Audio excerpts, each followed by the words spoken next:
Good morning guys. So, i-unbox natin tong ating uh, Surfly high pressure washer. So, ito guys ay naka-gift wrap pa ito. Tinanggal ko na kanina. So, ito po ay aking wishlist sa aming Christmas party. Nakahalaga siya ng nasa 1.5 Cardsi Vlogs.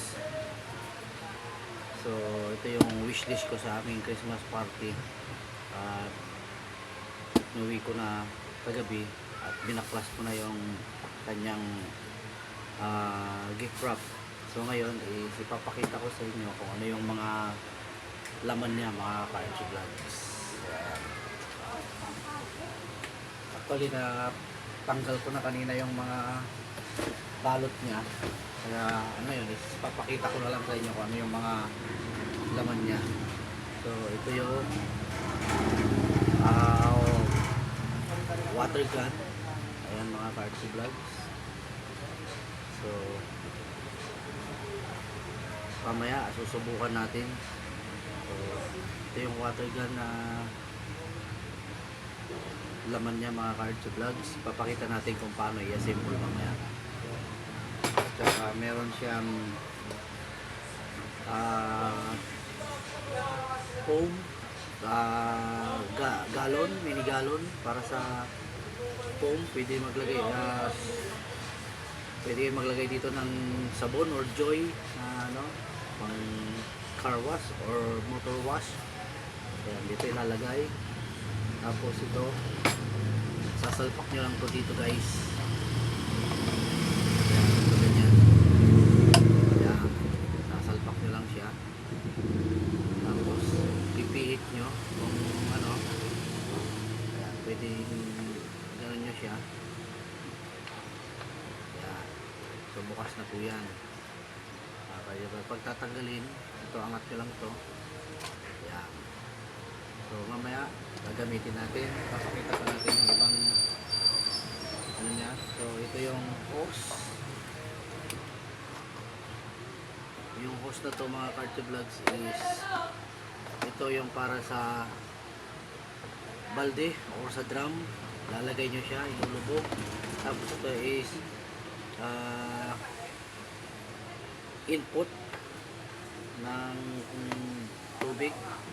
So ipapakita din natin mamaya yung pagsalpak sa ating machine na Surfly. Isa-isayin lang muna natin. So ito mga Cardsi Vlogs, 2 meters ang haba. 2 meters ang haba nito. Kaya maganda-ganda. Mahaba-haba siya kung tutusin. So and then ito naman yung output. Yung kanina is yung output ng tubig. Ito naman yung input po pala yun. Sorry. Ito naman yung sa output na hose na ikukunik doon sa water gun. Papakita natin mamaya mga Cardsi Vlogs. Tapos ito na yung machine.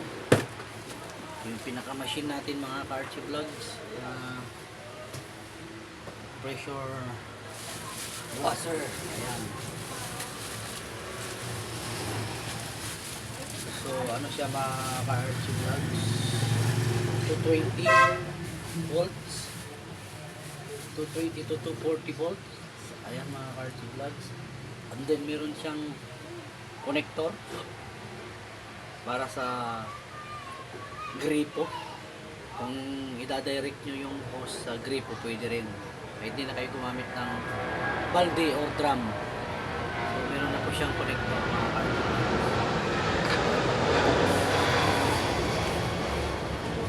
May dalawa siyang manual. May manual siya mga Cardsi Vlogs. Ayan, ito warranty pala ito mga Cardsi Vlogs. Warranty. Tapos ito yung manual. Ayan yung manual. Sandaling Andaling sundan yung pag-install nito. So ngayon papakita natin yung machine. Ito yung kanyang switch pag gamitin na on and off. Ayan, ito naka off, pinanan mo siya on. Tapos ito yung kanyang socket outlet, saksakan mga ka-RC Vlogs. So mahaba-haba din yung kanyang wire. So mamaya gagamitin natin, try natin yung gamitin mamaya mga ka-RC Vlogs. Ayan, mahaba yung kanyang saksakan mga ka-RC Vlogs. So ito yung at saka walang problema mabasa mga ka-RC Vlogs kasi siya water resistant or waterproof. Ayan, mga ka-RC Vlogs. So nakalagay naman sa kanyang manual. Ayan, tapos sa ilalim, ayan mga ka-RC Vlogs. Ayan, high pressure portable washing machine, Surfly. Ayan mga ka-RC Vlogs. So napakaganda kasi kaya ito ang ni-request ko mga ka-RC Vlogs kasi lagi ako nagpapa-car wash almost sa loob ng isang linggo or sa loob ng 1 month malimit ako magpa-car wash. So sayang ang 150 ng 150, actually 120 lang naman ang car wash ng motor. So siyempre dahil magpapalinis tayo, so nagbibigay na lang ako ng 150. So ito na yung ni-request ko nung Christmas party namin sa wishlist ko. So ito yun mga ka-RC Vlogs. So ngayon ipapakita ko naman sa inyo kung paano isalpak yung mga ibang accessories ng water pressure nito. So Surfly, maganda-ganda siya mga ka-RC Vlogs. So una, ito yung hose na gagamitin para sa tubig, para pakahigop ng tubig sa balde or drum, or pwedeng i-direct nyo sa gripo. Pag dinirect nyo sa gripo mga ka-RC Vlogs, ito tatanggalin nyo lang to. Ito lang, pag dinirect nyo sa gripo pwede. Ayan, tatanggalin nyo lang to. Tapos yung ito ang gagamitin pag direct nyo sa gripo. Ito yung outlet mga ka-RC Vlogs, tatanggalin nyo to. Tapos ito, dito nyo isasalpak ito, tanggalin nyo to.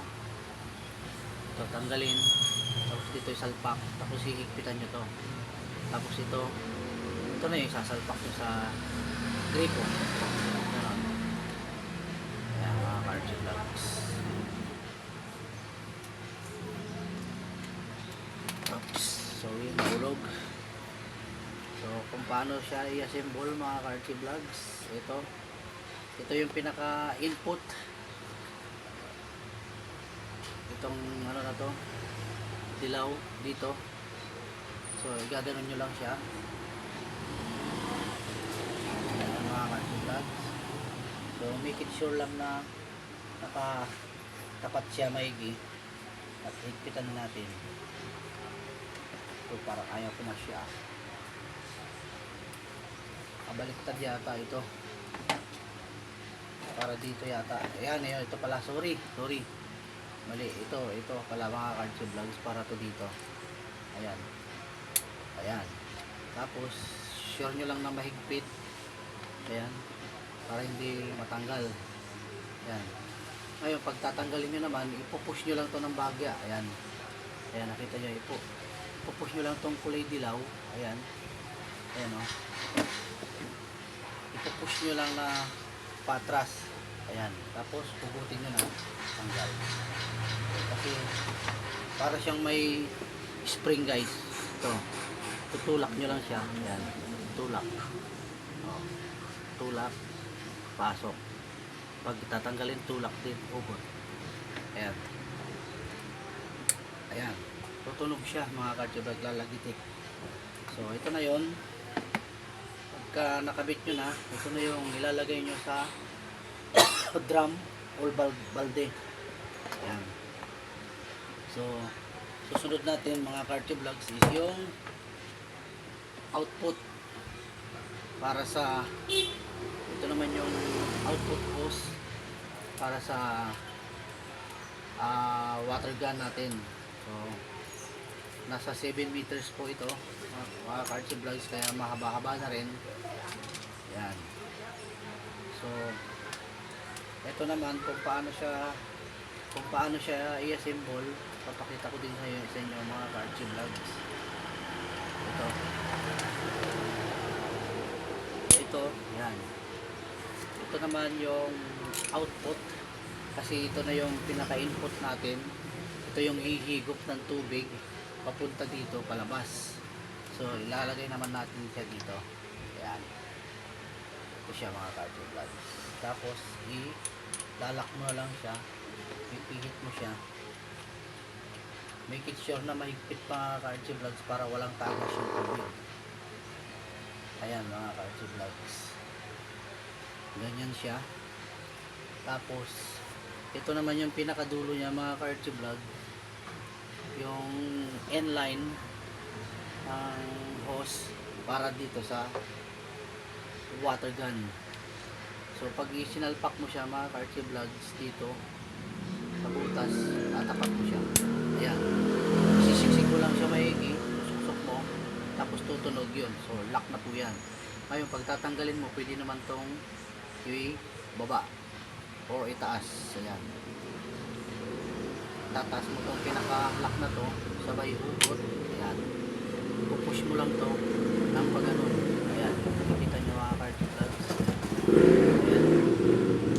Ayan, tutulak mo to para bumuka. Makikita mo dito, gagalaw tong ano pag binubuka mo. Ayan o. O, diba nakikita nyo? Ayan. So, isasalpak mo lang to. Ayan, tutunog. So, ito na yung ating water gun. Pag nakahigop na ng tubig doon sa intake, ayan, ito intake ng hose mga ka-archie-vlogs na nasa drum or balde or naka-direct sa gripo. Tapos dito, lalabas. Ito na yon.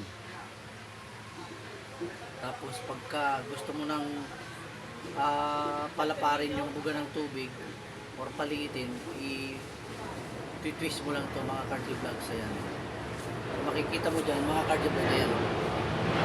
Pag tinwist mo siya, yan, manipis siya, nakasarado na yan eh. Pag tinwist mo ulit siya pag ganun, yan, bumubuka siya.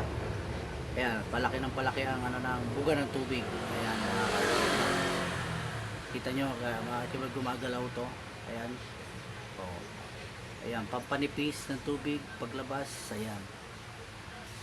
Ayan mga ka-archie-vlogs, hanggang sa pa-close. Ayan, kita nyo. Tapos pwede natin ilagay yung mini galon para sa tawag dito dishwashing or sabon na gagamitin nyo pang car wash. Pwedeng Joy or kahit na ano. Ayan, sasalpak mga ka-archie-vlogs, ang pinakita ko sa inyo kanina. Ayan, pwedeng pag tinanggal nyo ito, kaya nang pinakita ko sa inyo kanina. Ayan. So ito po pala yung kanyang ano, tatanggalin mo lang to mga ka-archie-vlogs. Ayan, meron siyang hose. Ayan. So mamaya itatry natin siya mga ka-archie-vlogs na gamitin. At naliligo pa yung aking wife sa banyo. So susubukan natin maglinis ng ating motor. So napakaganda mga ka-archie-vlogs, napaka ano, ngayon pwede na kayong mag car wash ng sasakyan nyo o ng motor nyo o kahit anong gagamitin niyo. So susubukan natin mamaya mga ka-archie-vlogs. So kita-kits tayo.